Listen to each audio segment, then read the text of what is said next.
नमस्कार दोस्तों। आज का डिक्टेशन 80 शब्द प्रति मिनट स्टार्ट होगा 5 सेकंड बाद।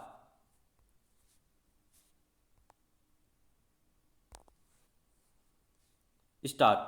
महोदय, निसंदेह ही आज भी हम भले ही कई मुश्किलों का सामना कर रहे हों, फिर भी हम 1991 के उन दिनों जैसी स्थिति में नहीं हैं।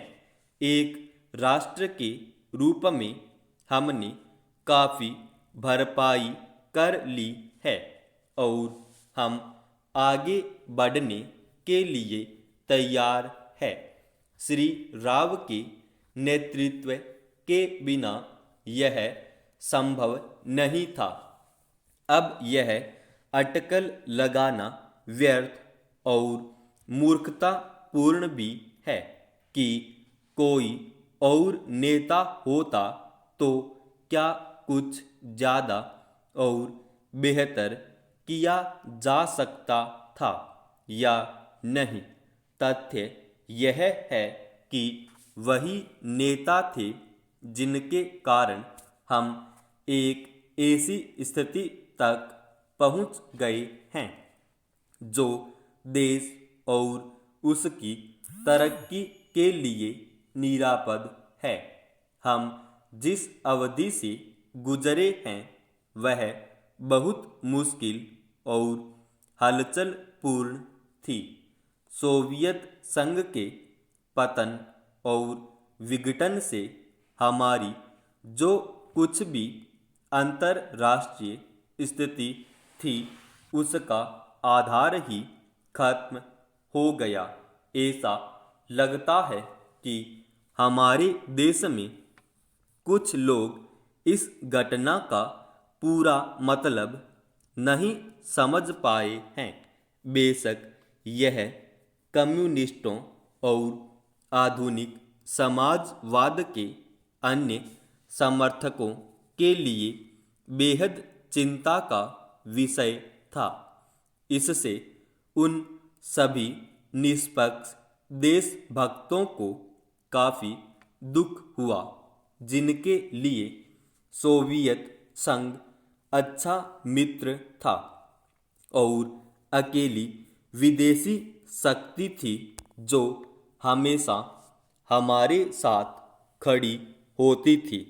उससे हमें काफ़ी नैतिक और भौतिक समर्थन भी मिला था।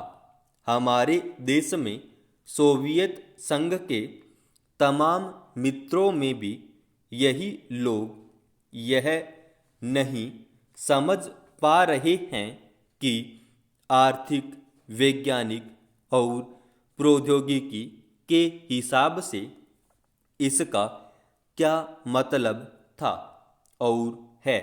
जब हमें सख्त ज़रूरत थी तो कोई ऐसा नहीं था जिसकी ओर हम देखते। घबराने और अपने देश को दिवालिया राष्ट्र घोषित करने के बजाय प्रधानमंत्री ने मुश्किलों का डटकर मुकाबला किया। हमें इस संकट से निकालने की व्यवस्था की और साहस के साथ देश को एक नए आर्थिक रास्ते पर अग्रसर किया। कांग्रेस ने अपने चुनाव घोषणा पत्र में इसकी मोटी रूपरेखा न बना ली होती तो बेशक यह संभव न हो पाता।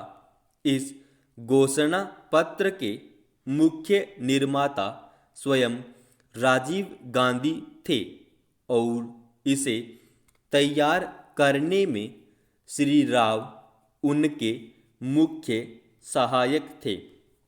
देश को संकट से उबारने और नए आर्थिक रास्ते पर ले जाने में बेशक मनमोहन सिंह की देशभक्ति, विद्वता और ख्याति महत्वपूर्ण कारण थे। नई आर्थिक नीति जनता के हित में नहीं है। इस काल्पनिक तथ्य को लेकर काफ़ी हंगामा मचाया जा रहा है। इसके उलट अगर उसे अपेक्षित ढंग से लागू नहीं किया जा रहा है तो इसकी वजह यह है कि जनता के नाम पर हर तरह की आंशिक और कारपोरेट मांगें पूरी की जा रही हैं। प्रधानमंत्री ने दो महत्वपूर्ण तरीकों से नई आर्थिक नीतियां बनाने में अपना योगदान दिया है।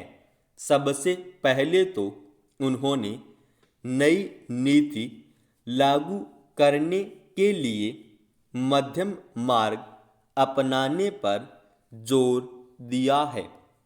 नए आर्थिक कार्यक्रम को लागू करने में उन्होंने जो दूसरा महत्वपूर्ण योगदान किया है वह है इसके पक्ष में राष्ट्रीय सहमति बनाना। समाप्त।